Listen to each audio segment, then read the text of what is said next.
Good evening, ladies and gentlemen, and welcome to Radnor Memorial Library. It's so nice to see you all. Here we are in person in the Windsor Room. First time with an author on a typical Wednesday night as we used to do in the past.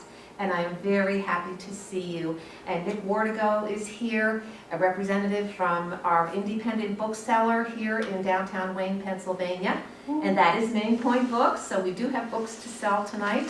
And I'd like to thank Radnor Historical Society, my frequent partner for so many events, because we are history lovers here in Radnor Township. And Tom, I want to thank you for recording this event.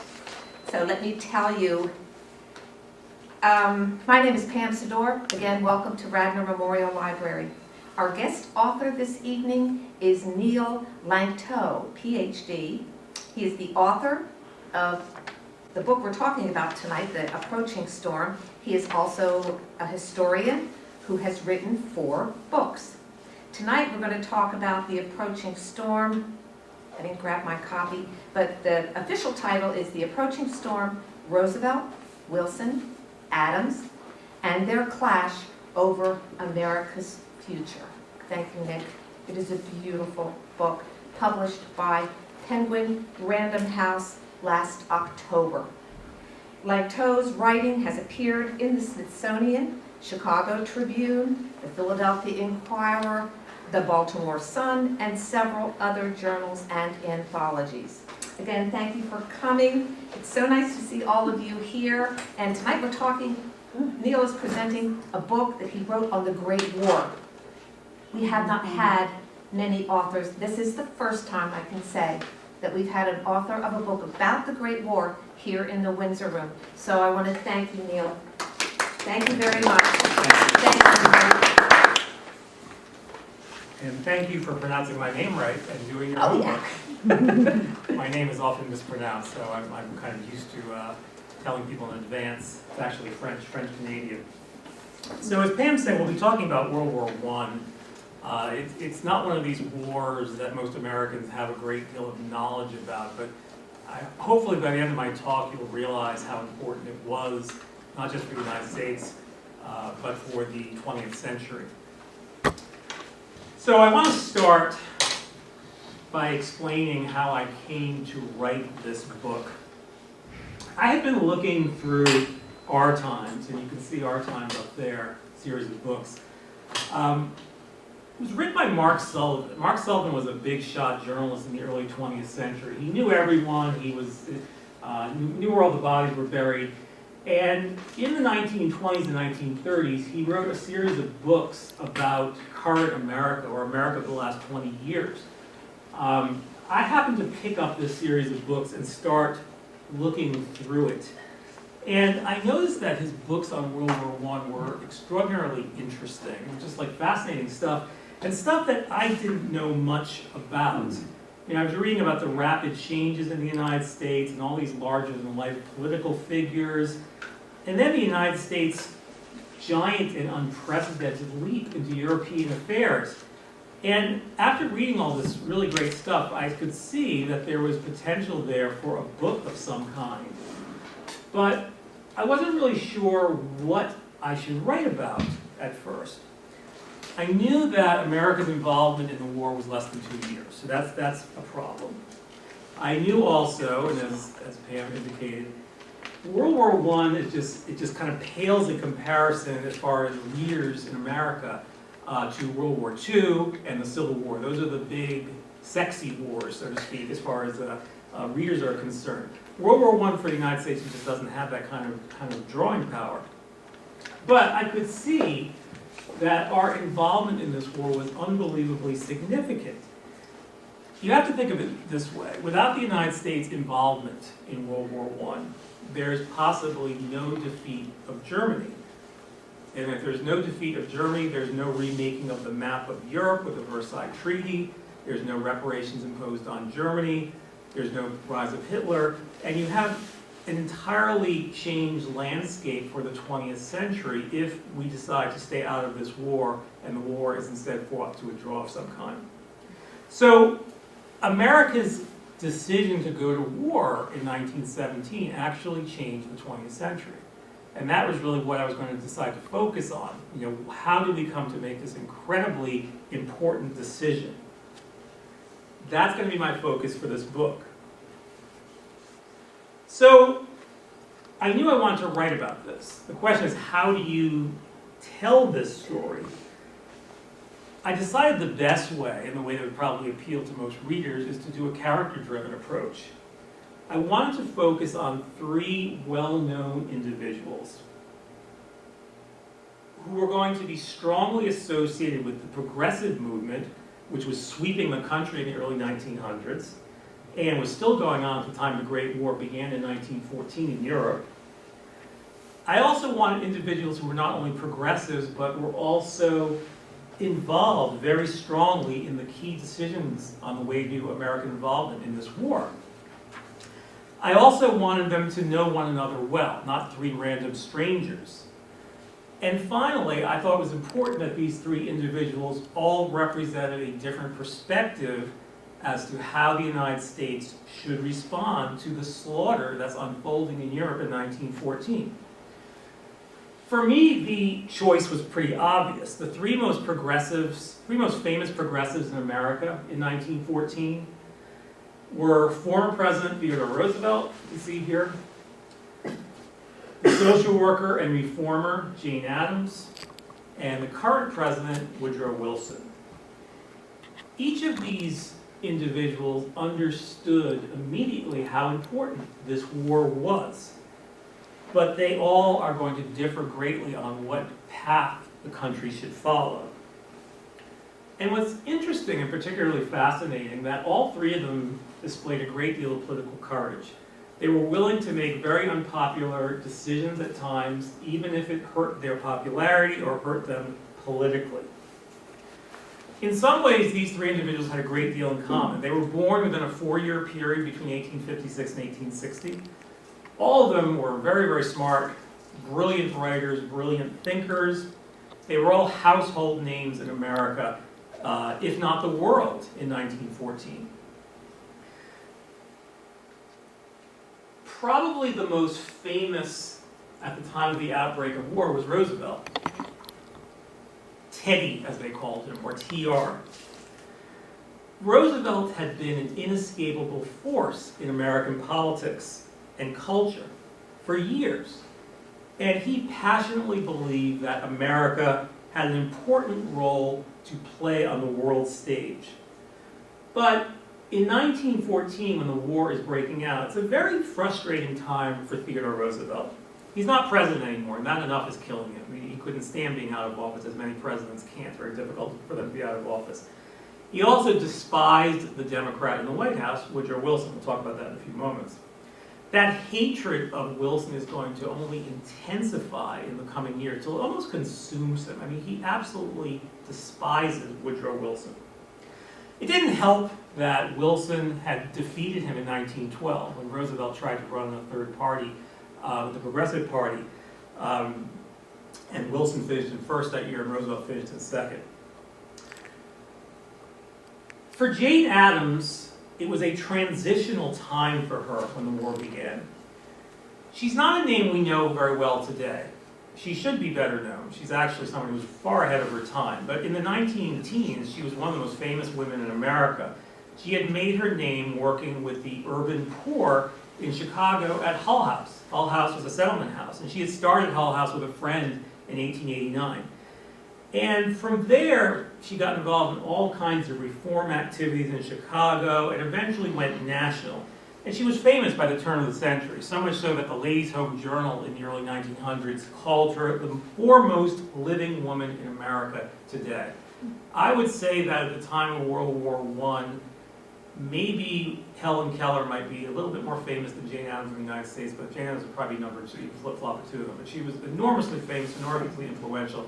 Again, has been forgotten today. In doing this book and promoting this book, that's usually the first question I get from people. Who's this Jane Addams? I never heard of her before. I'm not trying to explain who she is, but hopefully people will gain a little more appreciation from her from this book. She was a big-time liberal. big-time progressive. And she was involved in just about every liberal cause of the day, civil rights, suffrage, and things like that. So it wasn't surprising she got involved in the Progressive Party, this new Progressive Party that Roosevelt set up in 1912. And she even seconded his nomination at the convention in 1912.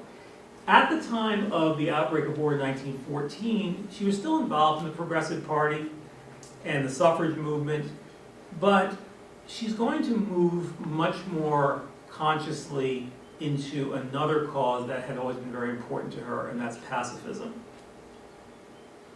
Finally, Woodrow Wilson. The onset of this war comes at the worst possible time for him. His wife is dying. She's dying of what they call Bright's disease. Bright's disease was kind of a catch-all term for kidney disease. It's going to absolutely devastate him when she does die in August 1914. I would say almost he has a breakdown.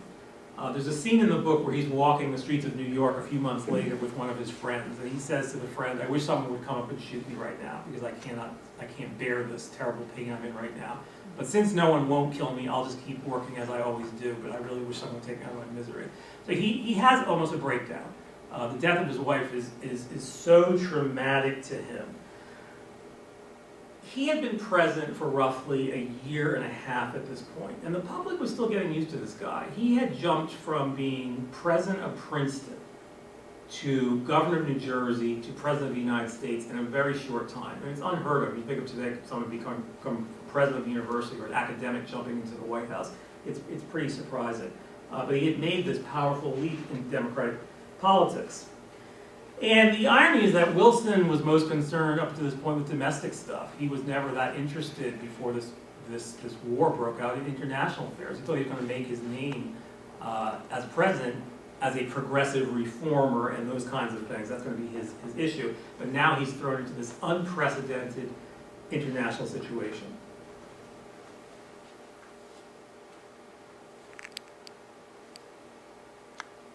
When the war breaks out, Americans are shocked. They can't believe that in the 20th century there is this kind of no-holds-barred war between the European powers. People thought we're moving away from this. We're moving away from the brutality of the past. This is a more enlightened era, the progressive era. So a war between the United Kingdom, France, Russia, against Germany and Austria-Hungary, the Ottoman Empire in there too. It seemed like something out of the Napoleonic era. As you can see here, the alliances and the famous assassination of Archduke Franz Ferdinand. The shock wore off after a period of time, especially when it became clear that neither side was going to win quickly. When the war starts, I think both sides thought they'd wrap it up in a couple of months, but it soon becomes clear it's not going to be a short war at all. And it becomes clear to Americans as they're watching this and following this, that the blood of millions of soldiers are going to be shed before this thing ends. The fundamental question then becomes, what does the United States do? I mean, this decision is so important, and these three giants, Addams, Roosevelt, and Wilson, recognize this, and they all have a belief that the country's got to follow a certain path. And they're each going to try to nudge the country in that direction to make sure that their vision prevails. Let's talk about Jane Addams. For Addams, the outbreak of war was catastrophic. It was not only the unbelievable death and destruction that she found so abhorrent, but she also believed with good reason that any kind of war like this is going to roll back reform in the United States and the rest of the world. It's going to destroy and undermine these things that she had worked for the last 10, 15 years. She pretty quickly came to a conclusion that what the United States should do is throw everything on the scale for peace. That's what we should be doing. We should be trying to find a way to get these two sides to stop fighting. Find a way to bring the belligerents to the peace table. She was hoping that the best way could be the United States doing some sort of Congress of Neutrals. The United States, being the major neutral power, would have a conference with other neutral powers, and that would be a ladder to a larger peace conference that would get the two sides talking and hopefully get the war at least stopped temporarily and maybe completely. Addams is going to do everything possible to make this happen over the next few years. She's going to take the leadership of an unprecedented female-run organization called the Women's Peace Party. And along with other women, she's going to journey to Europe and meet with the heads of state of both sides, meaning she's going to go to Germany, France, England, and other belligerent powers. And all of these countries are going to see her and talk to her, and she's going to try to get them to see, is there anything we can do, is there any common ground between the two sides which we could perhaps in the United States exploit to help bring about peace. You can see her here on the ship that took them to Europe in spring of 1915. There's Addams right here with some of the other women who went along on this mission.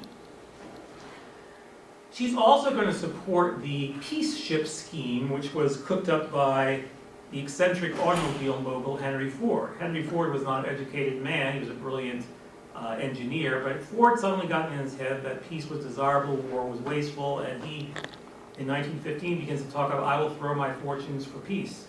I will support the peace movement.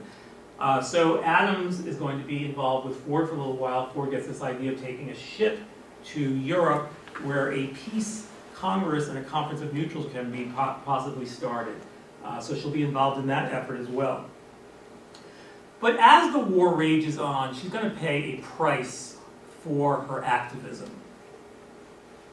This is a woman who's been seen as an American saint up to this point. Everyone loved Jane Addams. She was a do-gooder. She did, But once she starts doing things that are seen as a little more controversial, a little more edgy, the attacks start to rain on her. You really start seeing the newspaper, the press, really getting personal, calling her a crack-brained old maid. How dare she stick her nose in foreign policy?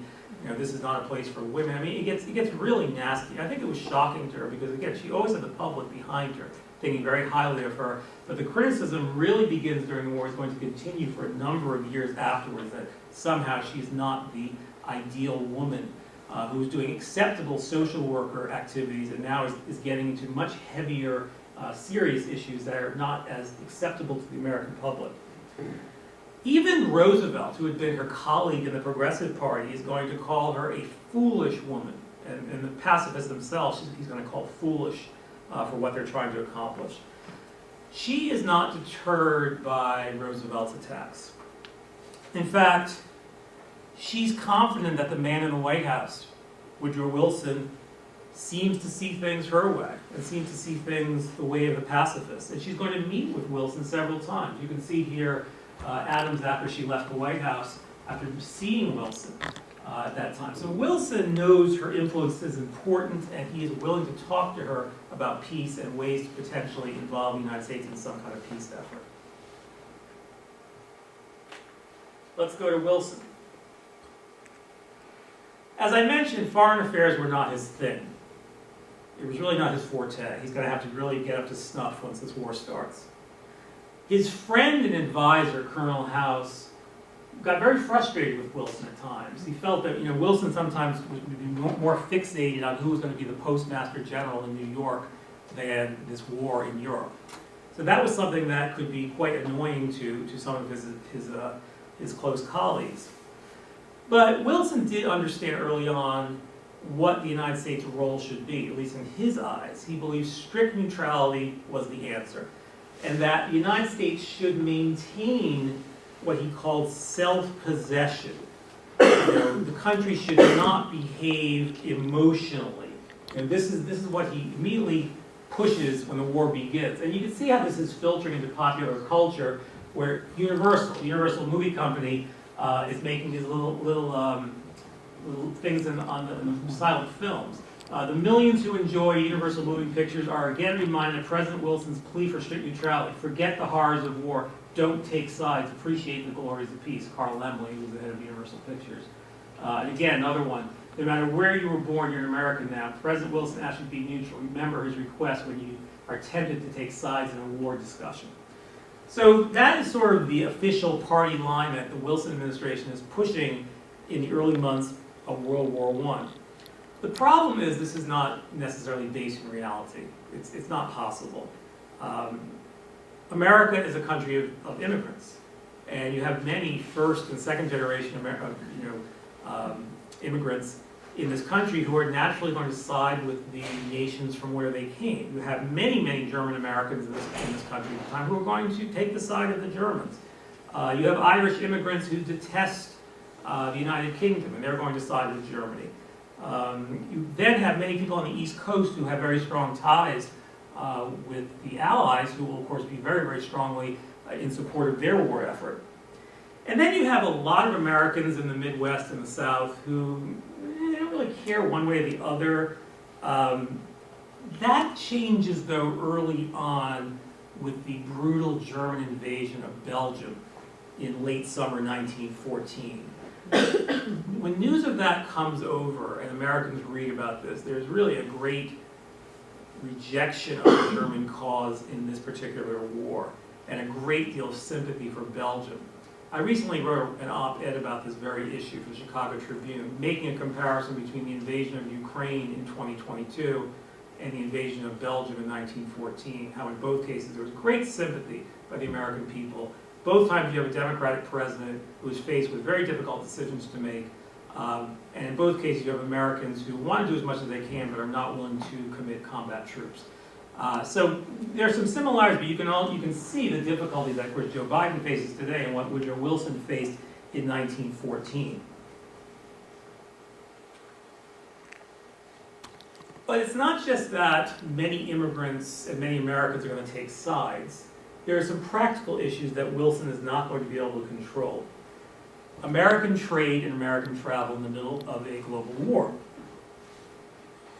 Both sides are going to violate international law.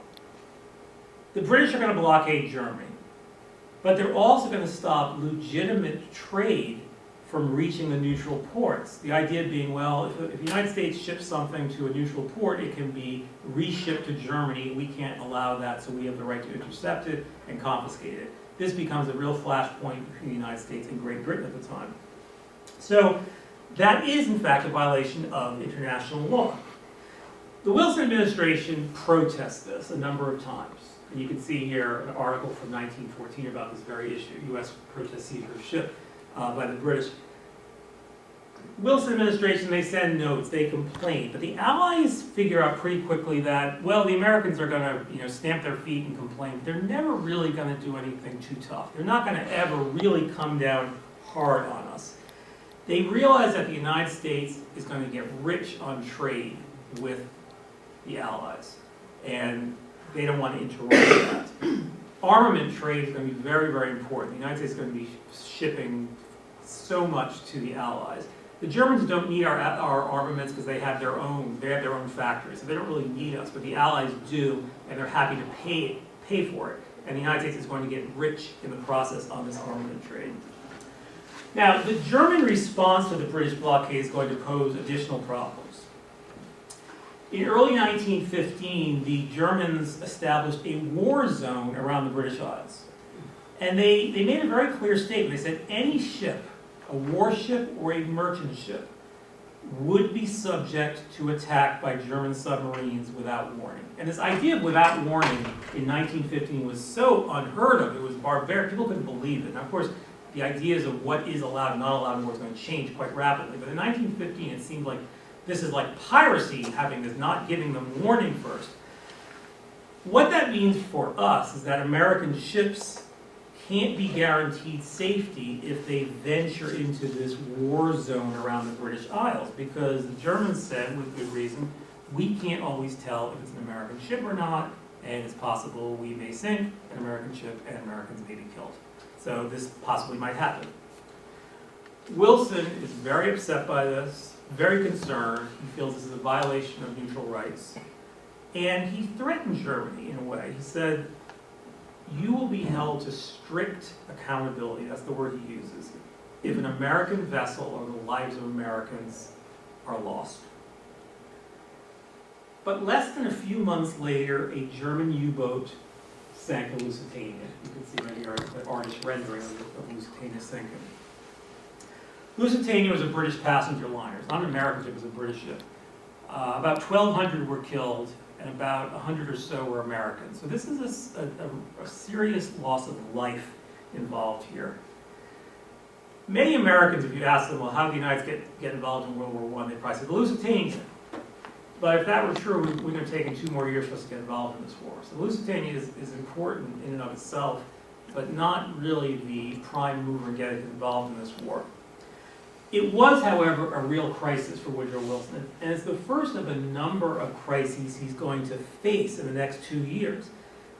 When Americans learned of the sinking in May 1915, actually now it's almost 107 years ago, it was May 8th or 9th, 1915, there were some Americans who said, we got to go to war. This is impossible, this is unthinkable, this is unacceptable. And Wilson had been trying to avoid this for 6 months, 7 months. What's especially interesting at this time, while this giant crisis is unfolding, he's in the middle of a secret love affair, courtship with this widow he had just met, Edith Galt. So his wife died in August. March, he meets this widow. By May, he's head over heels in love with her. They're exchanging gooey love letters multiple times a day. It's almost unbelievable. I mean, if you read these letters, I mean, they just went back and forth. And the American public had no idea, of course, at this time. This was all hush-hush. And he's almost obsessed with her. There's almost an obsession. I don't think it affected, someone asked me before, do you think it affected his job, performance? I don't think so. I think he could compartmentalize it. But he was totally consumed, but as he had already asked her to marry her, and she being, the proper lady of 1915, said, oh, no, you barely know me, no. Of course she was going to marry him, and she does in a little while. But she said no at the time, so he was a little upset about that. But so he's wrestling with affairs of the heart in the middle of this giant crisis. And you can see Edith Galt right there in this picture. Everyone's waiting to see what Wilson's going to do. It's kind of illustrative of this cartoon from the New York Sun. New York Sun was a Democratic paper. They were very favorable to Woodrow Wilson, so it's a favorable depiction of him in that cartoon. Everyone thought that Wilson's going to show his hand the following week. So the sinking occurred on Friday, and then I think it was Monday afterwards. He came to Philadelphia, of all places. And he had come here to give a talk in front of a group of immigrants or who were newly nationalized. And this had been planned weeks earlier, had nothing to do with the war. So he came to Philly. It was a facility in North Philadelphia where he came to and did this talk. And everyone's waiting. What's he going to say? What's he going to say?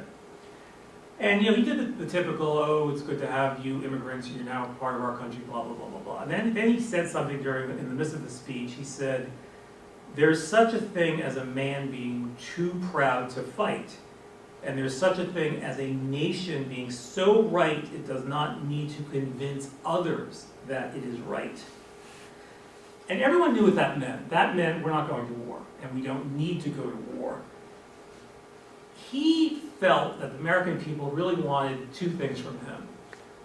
The American people wanted him to be strong and not kind of roll over against these European powers, but they did not want us to be so aggressive that we'd end up in this war. So basically, stand up for our rights, but not get involved in the war. That's what he felt was his role and his desire at this moment. Roosevelt, of course, was absolutely disgusted. It made him hate Wilson even more. He felt, what is this saying to the rest of the world? What does this say about the United States, that we mean nothing? But as much as Wilson tried, and he's going to expend every effort to keep the country out, the possibility of war is always going to be lurking in the background over the next 12 months. And it's going to take 2 more high-profile sinkings. The Arabic is sunk in August 1915, and then the Sussex in March 1916. After the Sussex sinking, Wilson really laid down the law with Germany. And the Germans agreed, we're going to dial back submarine warfare. we're not going to attack merchant vessels without advance warning, which of course destroys the entire power of submarines. If you're attacking with warning, then you don't have the element of surprise. But the Germans agreed to do this because they did not want the Americans in this war. So that minimized the friction with Germany and the United States once the Germans agreed to make this concession in early 1916, that we're not going to fire without warning and we're going to provide for the safety of those on board. We'll let them get off the ship, we'll then sink the ship.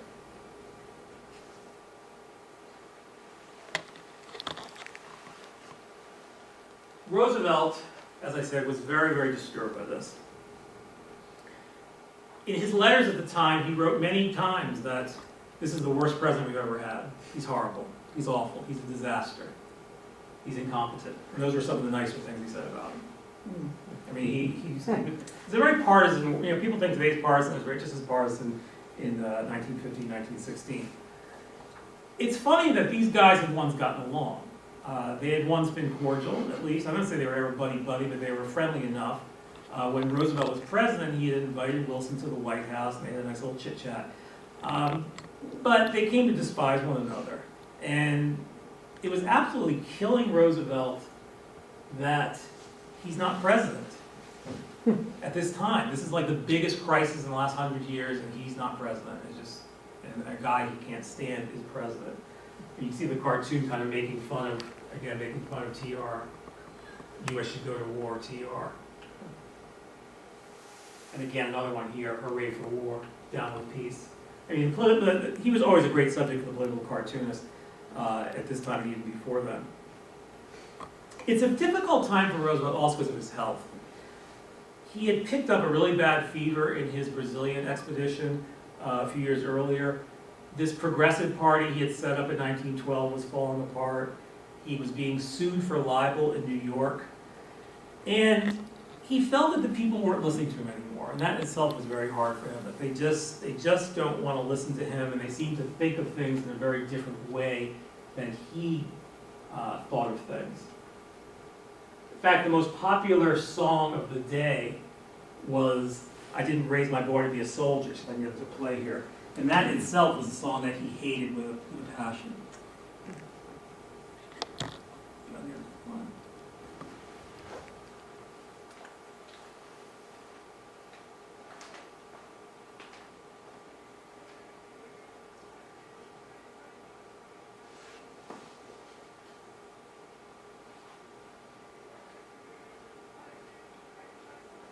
A little low. Oh. Good, thanks. There you go.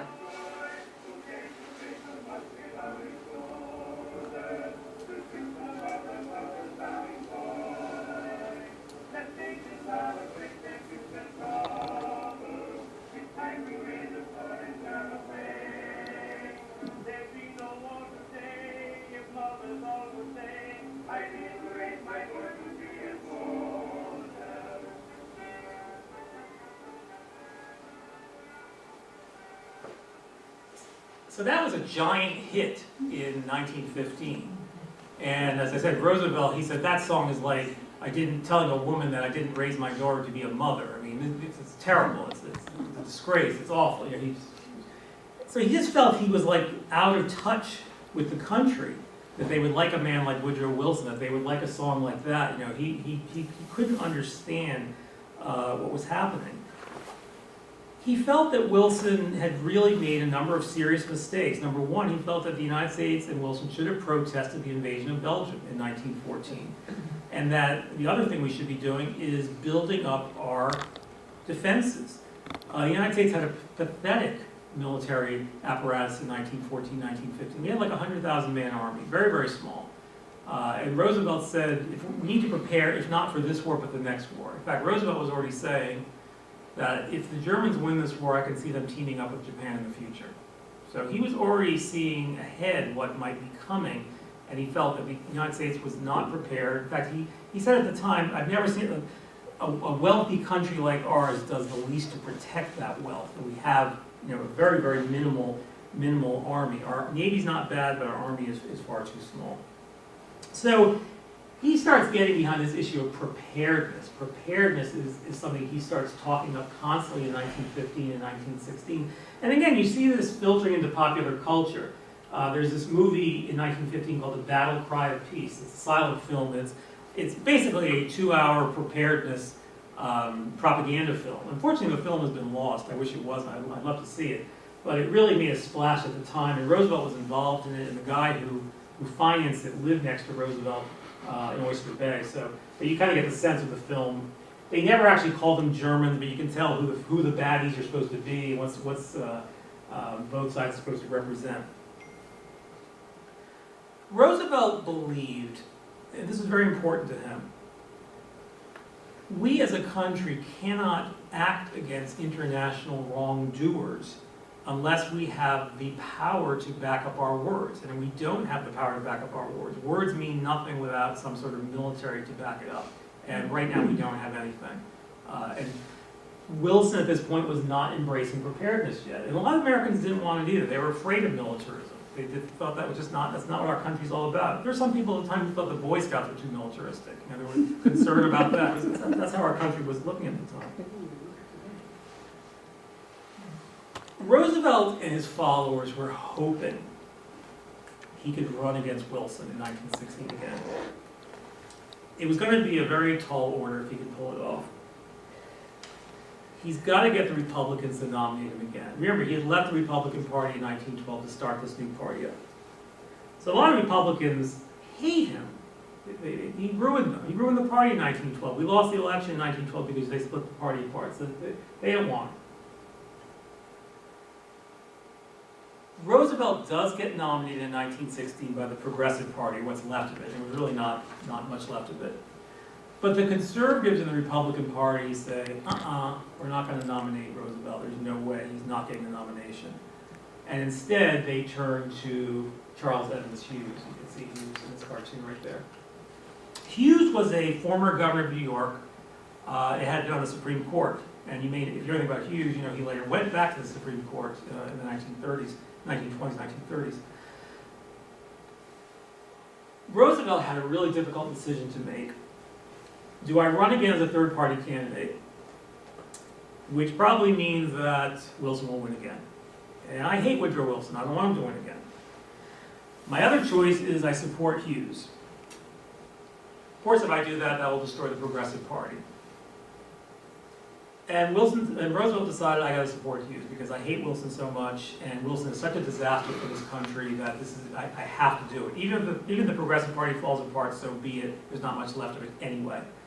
So he's going to go out on the stump for Hughes in the 1916 election. You can see a little campaign literature here, and you see this cartoon of Hughes and Roosevelt. Whatever Wilson does is wrong. Again, New York World, which, as I said, was a very democratic paper in their orientation. So this election is going to be Wilson against Hughes. Democrats presented Wilson as the man who kept us out of war. We're not at war yet. Roosevelt tried to counter that by saying, well, Woodrow Wilson has deployed troops all over the world. He has sent troops to Mexico. He has sent troops to the Dominican Republic. He has sent troops to Haiti. So he has not kept us out of war. Maybe the big war, but he's not kept us out of war. The Democrats said, you can't vote for Hughes. Teddy's in the background, and Teddy's a warmonger. Can't vote for him. Addams, this is going to be the first election she could vote in. Illinois had recently passed suffrage. So in 1916, there were 12 states that had suffrage. Illinois was one of them. So it's going to be her first presidential election. She's going to vote for Wilson. Wilson had met with her. Wilson seemed to see things her way. She's a little frustrated Wilson hadn't acted for peace yet, but she figured he's a much better bet than the Republicans and Hughes. This was one of the closest elections in American history. Now, we've lived through some close elections lately, we all know. This one was extraordinarily close. It basically flipped over maybe 1,300 votes in California. If 1,300 voters in California had switched their votes from Wilson to Hughes, Hughes wins the election and becomes president. So it was that close. It was an election they did not know the outcome till I think Thursday or Friday. So it was Tuesday's the election, of course, and I think Thursday or Friday they finally were able to call it for Hughes.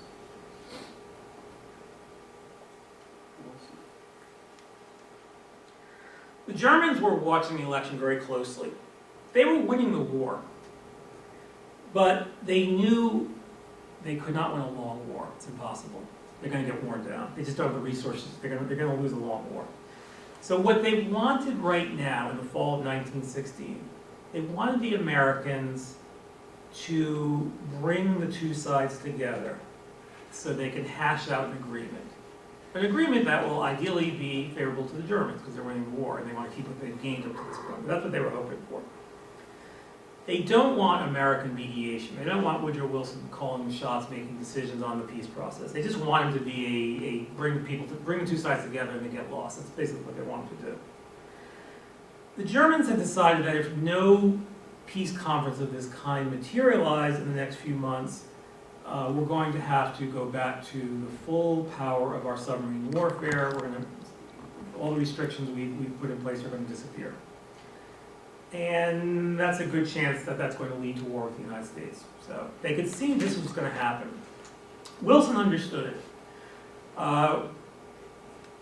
After the election was over, he started working on some kind of outreach for peace, and it was announced in December of 1916.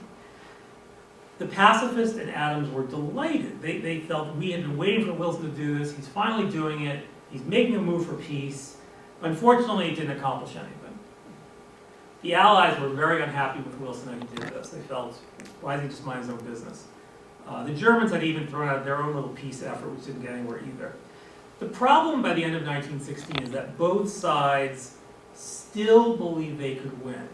No matter how many men, they had lost so much blood and treasure, but they felt they couldn't stop now. You know, we wasted so much that for us to stop now without winning is unacceptable. We have to keep going. So that was where the mindset of both sides were in early 1916. You can see the reaction to this note. Roosevelt called the note immoral. You see the German perspective on these peace efforts with all the countries that they were in control of at this time. And then you see this is the letter that Jane Addams wrote. Well, it's actually a night letter or a telegram was sent to Wilson after he did his peace effort in December 1916. When 1917 begins, the European war had been going on for 2.5 years. Wilson's peace effort, even though it had failed, gave people hope. Addams thought this is the beginning of the end. The war is going to end this year.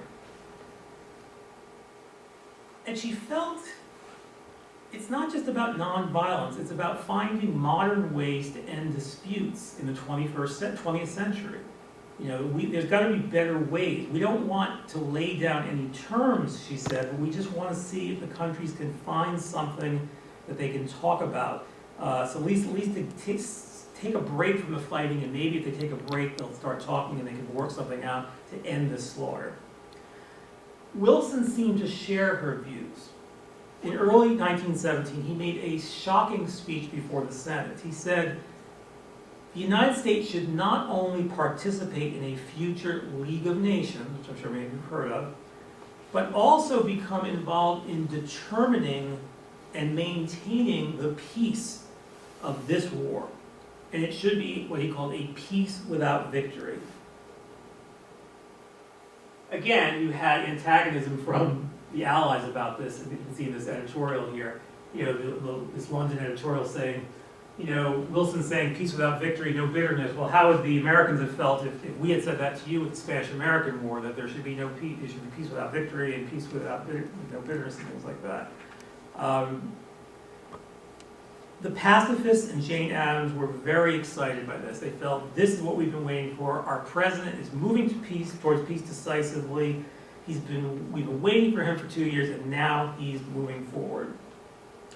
Unfortunately, that happiness proved to be very short-lived. The Germans had already secretly decided that time was running out. We've got to go for broke in 1917 to win this war. So they decided that as of February 1917, we're bringing back the unrestricted submarine warfare, and we're not going to spare neutral shipping, we're not going to pacify the Americans this time. Wilson is now faced with some really tough decisions, and he had dreaded to make these decisions for years. But the first decision he has to make is to sever diplomatic ties with Germany. And he knows that when you do that, that usually leads to war.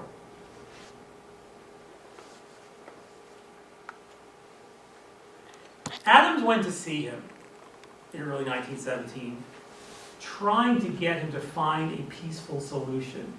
But she sensed that he didn't seem to really share her views. And she almost has a realization that maybe this guy wasn't as much of a pacifist as I thought he was. When they met in February 1917, Wilson had already learned about the famous Zimmerman telegram. And the Zimmerman telegram was this crazy, cockamamie German communication with Mexico proposing an alliance in the event of war. And even pushing the Mexicans to declare war on the United States. And the Germans dangled this carrot in front of the Mexicans saying, yeah, you'll even have the chance to reclaim territory that was taken from you in the Mexican War, places like in Texas and Arizona and things like that. It was crazy. It was an absolutely nuts idea. I think no one in the German Foreign Office was really thinking clearly at this time. There was sort of hope that, well, if we get the Mexicans involved, the Mexicans maybe can at least tie up American forces on the border, and that will prevent them from being deployed in Europe. And maybe the Mexicans can act as a ladder to the Japanese, and we get the Japanese on our side. It was a pie-in-the-sky scheme. It blew up in their face. When the Wilson administration got a hold of it, they disclosed it to the public, and you can see the backlash in these various headlines from the time. It didn't stampede the country into war. A lot of people tend to think Zimmerman telegram, that's what put America in World War I. It really didn't, but it did upset people temporarily. It made Wilson feel, I cannot trust the Germans. If I ever could trust them, I surely can't trust them right now. And I think people could see that war was probably not going to be avoidable at this point. For Roosevelt, this is exciting. This is the moment he's been waiting for. He's been waiting for Wilson to take us into war. And for Roosevelt, this would mean redemption for him. And he had been hoping that he would get to go over and fight. He'd been organizing this division for about a year or two, a volunteer division, kind of like the Rough Riders in the Spanish-American War. That he was going to go over to France and fight in this Roosevelt division. This would be a perfect finish for his career. He even said, what better thing would be for me to die for my country? That would be a great way to end my career. I think he was hoping that was going to happen. But Wilson still hesitated in the spring of 1917. He did not pull the trigger yet. It was very frustrating for Roosevelt. You can see in his letters that he's like, why doesn't he do something? What's wrong with this guy? He's never going to take us into war.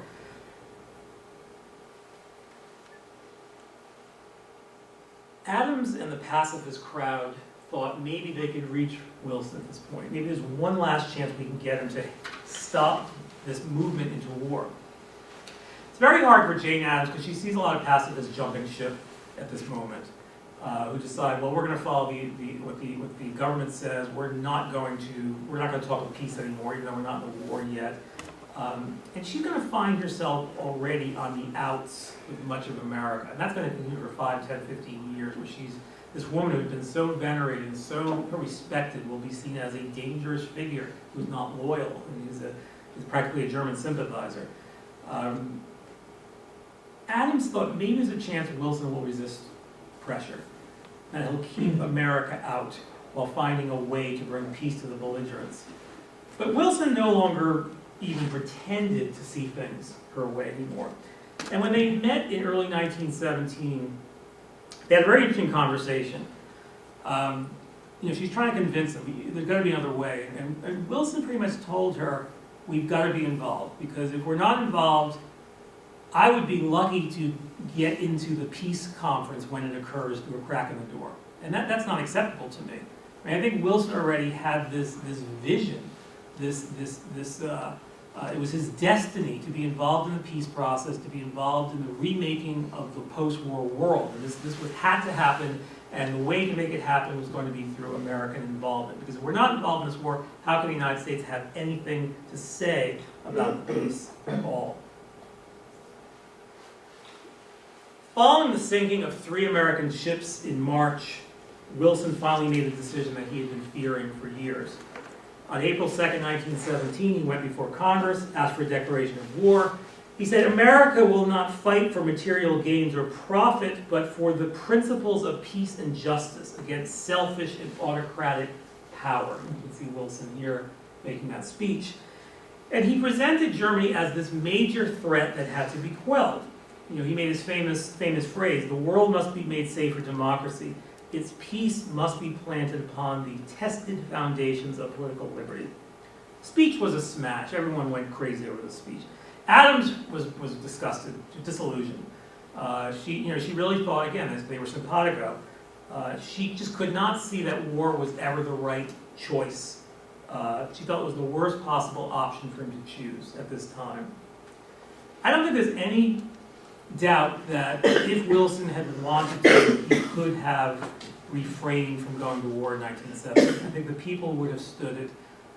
There were, as it were, there were many Americans who were, okay, let's say 150, 200 Americans have died in these sinkings. Is that enough to throw us into the bloodiest war in human history? Is this our fight? Is this our concern? Do we need to be involved in this war? So Wilson had it in his power to avoid war if he wanted to, but I don't think he wanted to at this point, and this was disillusioning to Addams and other pacifists.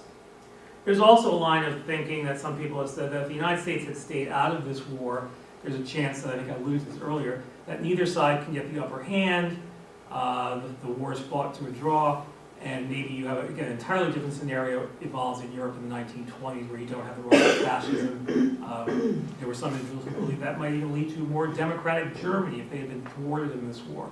But we don't know that. We have no idea. It's all speculation as far as what if might have happened. Roosevelt, as I said, was absolutely delighted. You can see Roosevelt, this is right before the war was declared.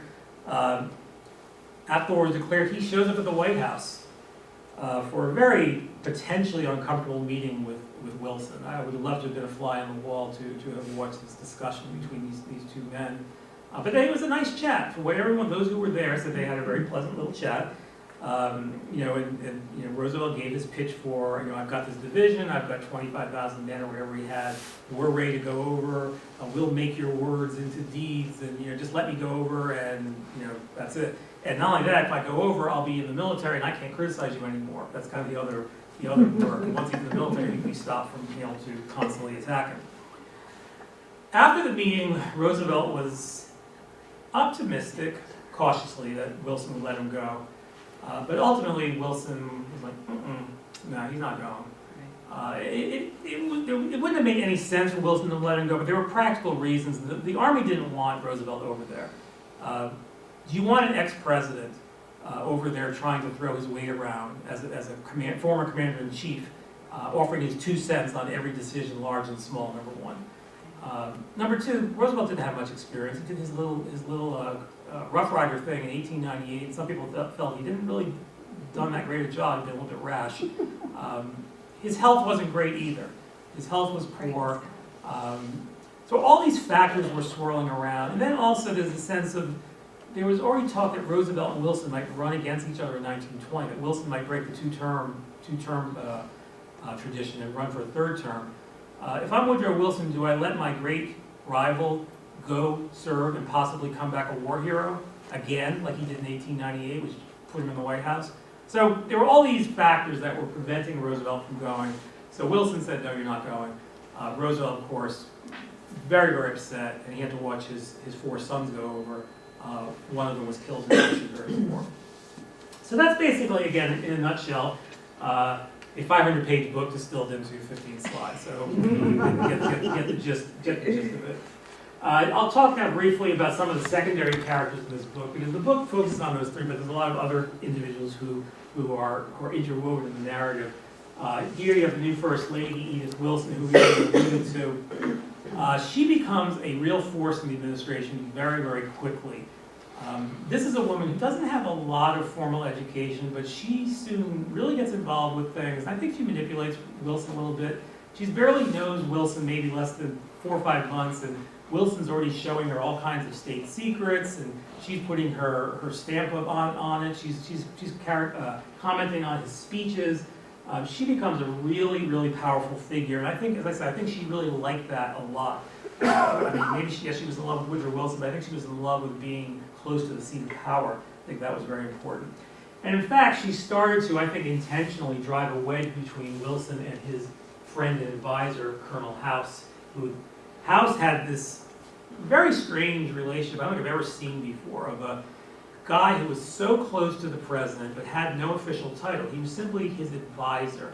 But Wilson respected him and went to him far more than he did his cabinet. Wilson thought his cabinet were a bunch of incompetents. He thought his diplomats were no good either. Colonel House was someone he really trusted. And House was allowed to go to Europe during the war and try to make peace and to broker peace. And supposedly, speaking for Woodrow Wilson, but at times, many times, House went beyond what Wilson wanted him to do and went far beyond his instructions, and I think got very intoxicated with his role. And eventually Wilson will cut him off, but that's late, during Versailles in 1919. Why House is important in particular is that he kept a diary. Every night he would go back and he would dictate his diary. And so that provides some of the best source for the Wilson administration. The problem is it's all told through House's viewpoint, which means everything House does is brilliant and everything everyone else does is not. So you have to kind of use his material very cautiously, particularly his views of Wilson. As you read his diary, he starts getting in little digs about the president doesn't like people, the president doesn't do this, it's important. I mean, he starts getting in all these little insults against the man he supposedly is serving. So I think his ego really grows exponentially. On the right here you have the ambassador to the United States from Germany, Johann von Bernstorff. He's a guy who, unlike most of the folks back in Berlin, understood how important the United States was. He understood America very well. He had married an American himself. And he does superhuman efforts to try to keep the United States out of this war. So I think he understood more than ever what was going on here. Interesting about Bernstorff, he was carrying on an affair with an American woman at the time. In fact, several members of the German embassy were having affairs with American women. How do we know this? Well, the Wilson administration was doing wiretaps at the time, so all this stuff came up. Very surprising, because I didn't know wiretaps were even feasible at that time, but they were. And you can actually read the transcripts of these little, these tete-a-tetes, shall we say, going on between these German figures in the embassy and American women. Three more secondary characters I'll touch on. This is Rosika Schwimmer, who was a Hungarian pacifist. She came to the United States and really, I think, lit a fire under the pacifist movement. She worked very closely with Jane Addams. And she succeeds in getting money for the pacifist movement from Henry Ford. Ford is a figure who also is interwoven in this book. Ford is a rock star in America in 1914, 1915. I mean, he's got the Model T Ford. Everyone loves the Model T. He's paying his workers $5 a day. People can't believe that. $5 a day was unthinkable. So everyone thinks that Henry Ford's a genius. He's a genius in cars. He must be a genius in everything else. So when he starts throwing his 2 cents into peace and international affairs, people listen to him. Some people listen to him. Roosevelt's very frustrated with him. He says, all he knows about is motors. He doesn't know anything about anything else. But the American people listened to him. So that was TR's view of Henry Ford. And finally, the last secondary character I'll touch on here is James Norman Hall. I used him as an example of an American who went over to serve in the war on the Allied side before we were actually involved in the war. And right now with the Ukraine situation, there was the first American who was killed recently who went over to serve. So you had a good number of Americans who went over to serve, sometimes through Canada.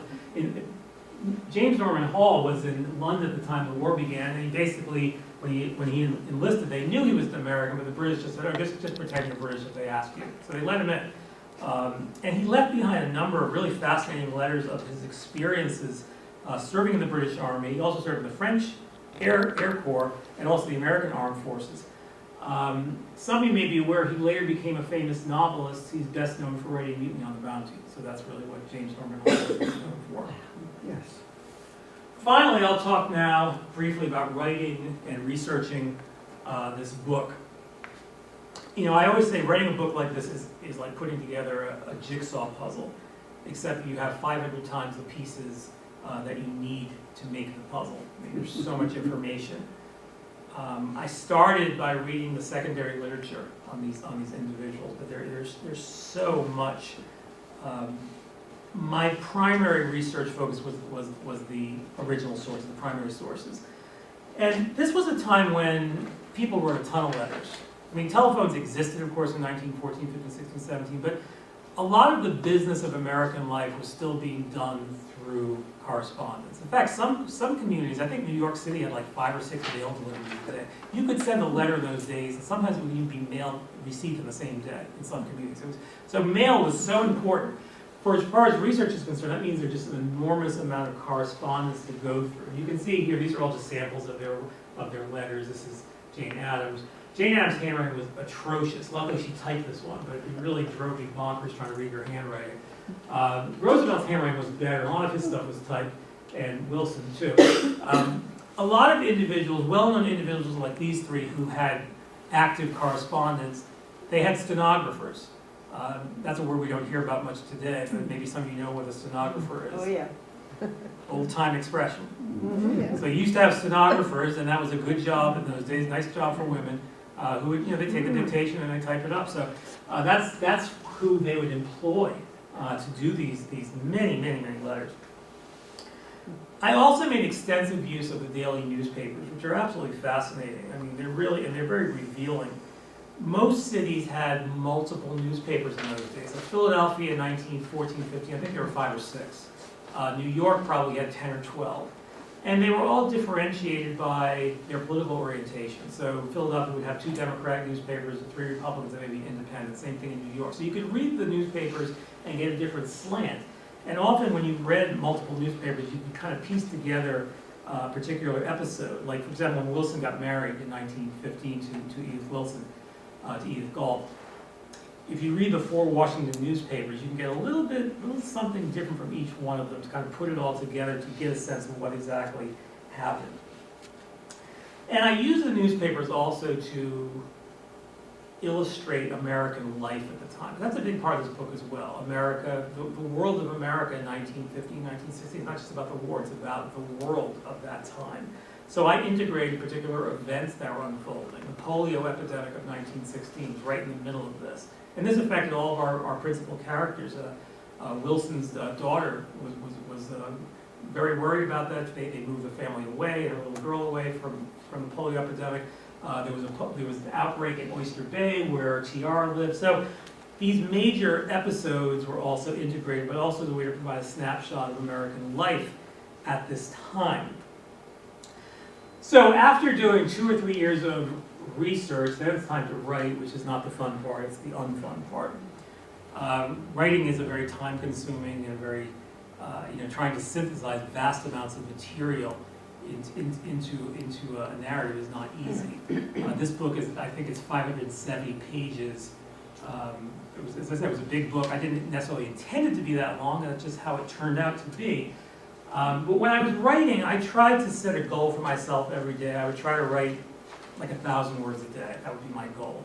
And then slowly chip away at this monster. It takes you like, the book, start to finish, I think I got the contract in 2015, and I wrapped it up about 2020. It's about 5 years writing and researching this book. So it's a very time-consuming process. As I said, I think writers like writing when they can look at the book and see that book all completed, but before you get to that point, it's a lot of blood, sweat, and tears. So I'm going to stop here and take some questions. If anyone has any questions, I know I've been talking for a while, so maybe you have something you'd like to ask or something you'd like to comment on. Thank you, Neil.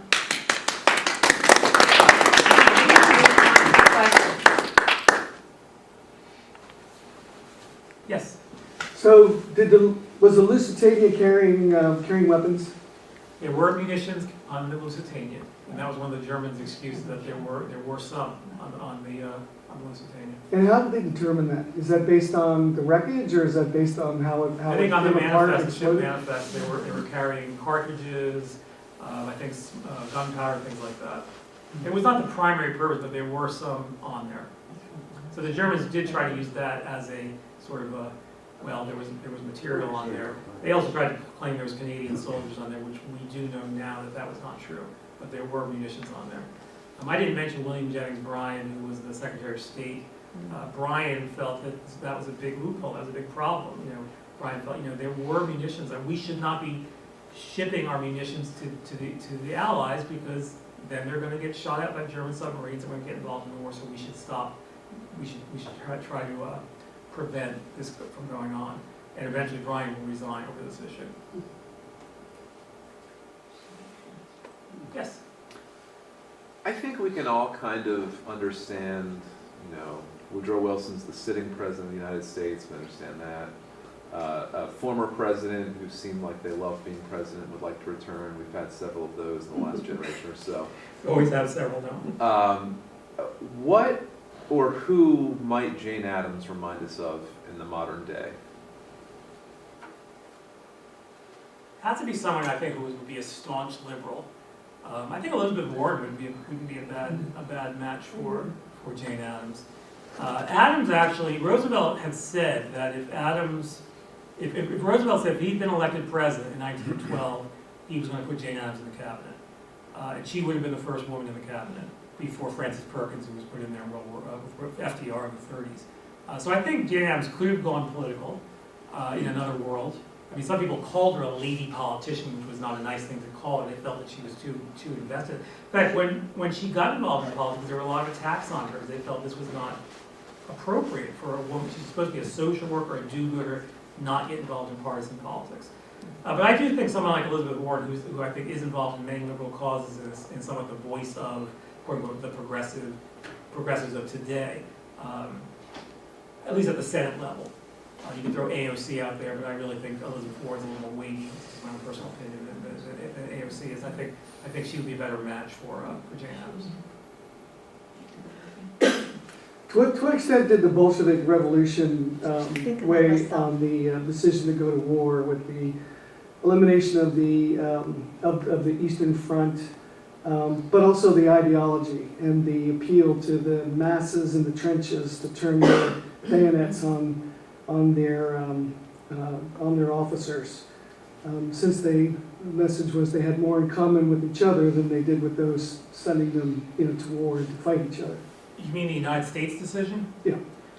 I don't think it had a huge amount of influence. I do know when it was happening, there was some back and forth with Wilson saying, well, we need to support the revolution.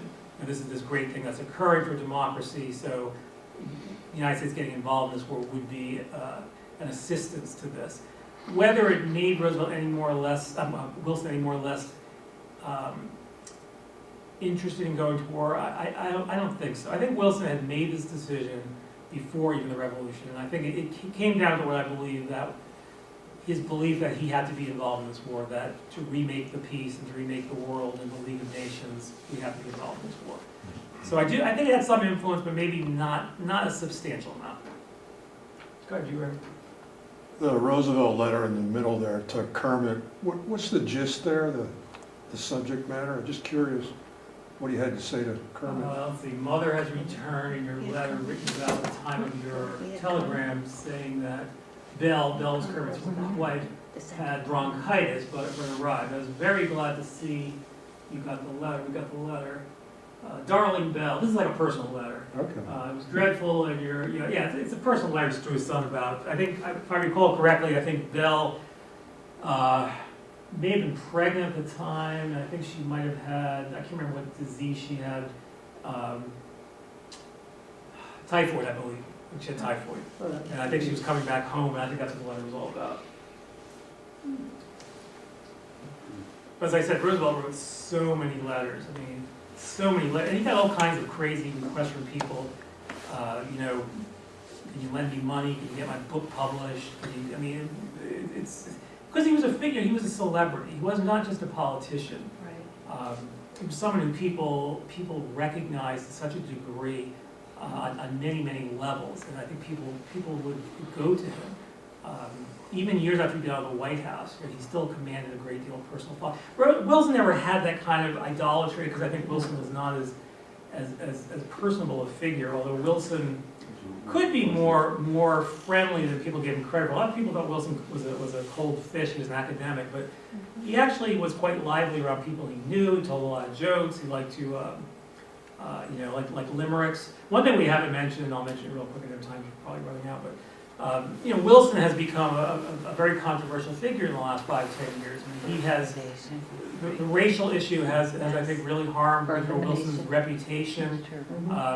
People have tended to, I think they've gone too far. This is my own perspective. I feel like Wilson has become now history's greatest monster, which is not fair. Certainly his racial views were abhorrent.